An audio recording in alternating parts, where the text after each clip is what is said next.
Pour les Gilets jaunes, cela fait donc 5 mois maintenant qu'ils manifestent tous les samedis pour ce 23e jour de mobilisation. Les autorités redoutaient des violences, la présence de Black Bloc.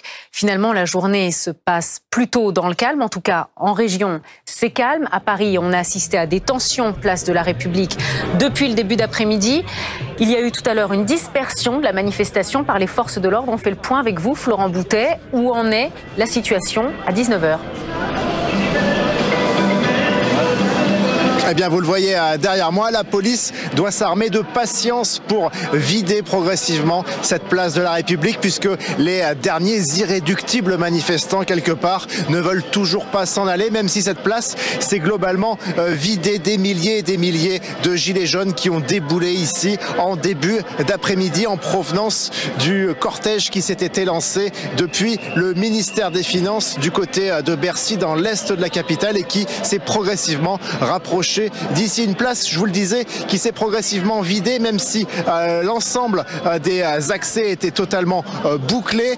Comment? Eh bien, parce que le métro a rouvert et progressivement, eh bien, les manifestants, ceux qui en tout cas n'étaient plus motivés pour continuer à invectiver les policiers, eh bien, ont progressivement quitté cette place de la République, une place de la République où il y a eu néanmoins beaucoup de tensions durant toute l'après-midi, avec un jeu du chat et de la souris entre manifestants les plus belliqueux et forces de l'ordre. Il y a eu des jets de lacrymogènes d'un côté, des vitrines cassées de l'autre, quelques magasins qui ont été pillés, et puis des charges de policiers avec des interpellations d'individus isolés au milieu de la foule des gilets jaunes. Et il y a quelques minutes, tout s'est calmé avec l'intervention de policiers voltigeurs, on peut les appeler comme ça. Ce sont des policiers à moto par groupe de 2, avec un policier à l'arrière situé sur le siège passager du 2 roues, qui est armé d'une matraque et d'un lanceur de balles de défense. Ces motos sont arrivées en masse, avec un effet de surprise. Eh bien, cela a découragé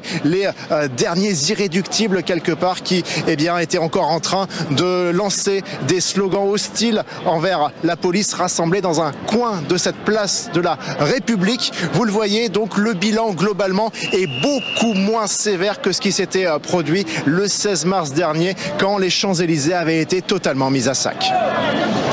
Merci Florent Boutet. Je vous rappelle ces chiffres diffusés par le ministère de l'Intérieur. Alors des chiffres qui sont contestés par les Gilets jaunes, mais les chiffres que nous avons de la place Beauvau, c'est 27 900 manifestants en France, dont 9 000 à Paris. Il y a eu 189 interpellations dans la capitale. Nous sommes en ligne avec Denis Jacob, secrétaire général police CFDT. Bonsoir. Bonsoir. Est-ce que vous pouvez nous faire un bilan, à l'heure qu'il est, de cette journée, de ce 23e jour de mobilisation des Gilets jaunes côté police? Alors côté police, au niveau du maintien de l'ordre qui a été mis en œuvre, on peut considérer que ça a été une réussite, même si on peut toujours déplorer à nouveau les dégradations que l'on a pu voir tout au long de la journée, des véhicules incendiés, des magasins vandalisés, des feux de poubelle également. Mais globalement, la nouvelle doctrine de maintien de l'ordre qui a été mise en œuvre a été particulièrement efficace, dont l'objectif principal était une très grande mobilité des forces de sécurité. Ça se traduit concrètement, parce que là, notre journaliste nous parlait de motos, c'est ça, par exemple, la grande mobilité? Ça se traduit comment, ce dispositif? Alors, il y a diverses unités qui ont été mises en œuvre dans le cadre de la nouvelle doctrine du maintien de l'ordre qui a été décidée par le ministre de l'Intérieur et le préfet de police pour ce qui est de la capitale. Donc vous avez différentes unités, des unités pédestres très mobiles, ce sont les brigades de répression d'actions violentes, mais il y en a aussi donc en moto. Et excusez-moi, je n'utiliserai pas le mot de voltigeur parce que ça ramène à une histoire assez sombre de la police nationale avec l'affaire Malik Osekine, et on n'est pas du tout dans ce contexte-là. On est dans un contexte de dissuasion où ces unités doivent avoir l'effet de surprise qu'elles doivent avoir, et ça a été le cas notamment à la place de la République. Et l'objectif est bien évidemment d'identifier très rapidement les casseurs potentiels pour procéder à leur interpellation. Alors, tout à l'heure, on parlait du nombre d'interpellations, de contrôles préventifs. Oui. Plus de 17 000, il me semble. Un peu plus de 17 500, effectivement. Alors comment expliquer ce chiffre, étant donné qu'à Paris, il n'y a que 9 000 manifestants ? Écoutez, certainement qu'il y a eu plusieurs points de contrôle et il n'est pas impossible qu'une personne ait pu se faire contrôler à 2 ou 3 reprises. Vous partez d'un point A, vous arrivez à un point B. Sur l'ensemble du trajet, les fonctionnaires de police et de gendarmerie sont disséminés pour assurer le suivi du cortège et la sécurité. Et bien évidemment, si des personnes essayent d'intégrer en cours de route ce cortège, eh bien, si elle a déjà été contrôlée une fois, elle peut l'être à nouveau une seconde fois. L'objectif étant une nouvelle fois de pouvoir contrôler le maximum de personnes pour éviter de les voir dans le cortège porteurs d'armes par destination. Nous avons notamment pu interpeller des individus et armés de mortiers, également de banderoles clairement identifiables comme étant des banderoles de Black Blocs. C'est un effet préventif qui a été particulièrement efficace et qui, et votre reporter le disait très justement, a pu démontrer que eh bien, on a eu beaucoup moins de violence que ce qu'on a pu connaître le 16 mars.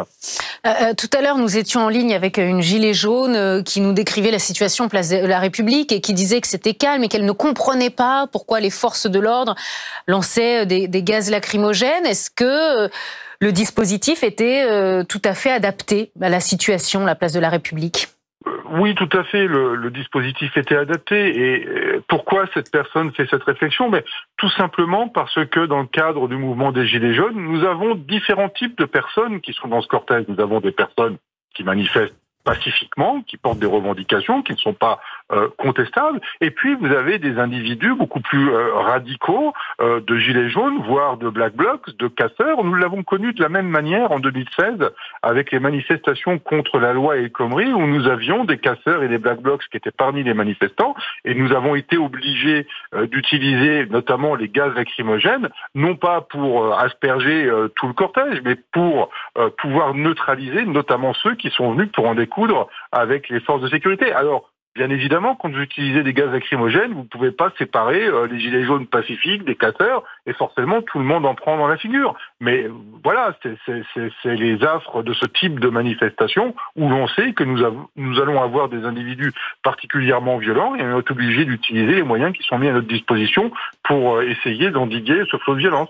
Enfin, les autorités redoutaient effectivement un samedi noir avec beaucoup de violence, beaucoup de Black Blocs. On a l'impression, des images que nous on a vues pour le moment, qu'ils étaient quand même beaucoup moins nombreux, qu'il y avait beaucoup moins de Black Blocs que prévu.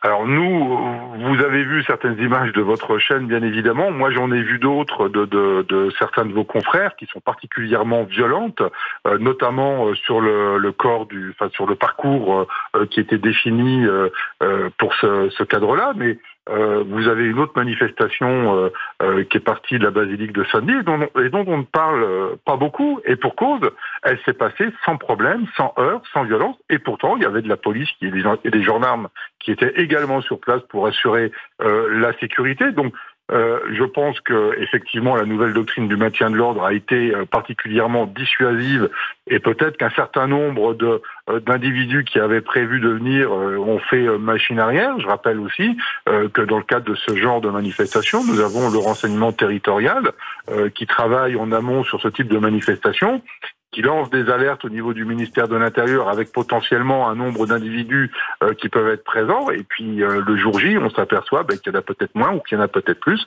Là, il y en a eu moins, tant mieux. Ça a permis à ceux qui voulaient manifester pacifiquement de le faire un peu plus sereinement que ce qui n'a été fait le 16 mars. Merci Denis Jacob d'avoir répondu à nos questions sur France Info ce soir. Merci.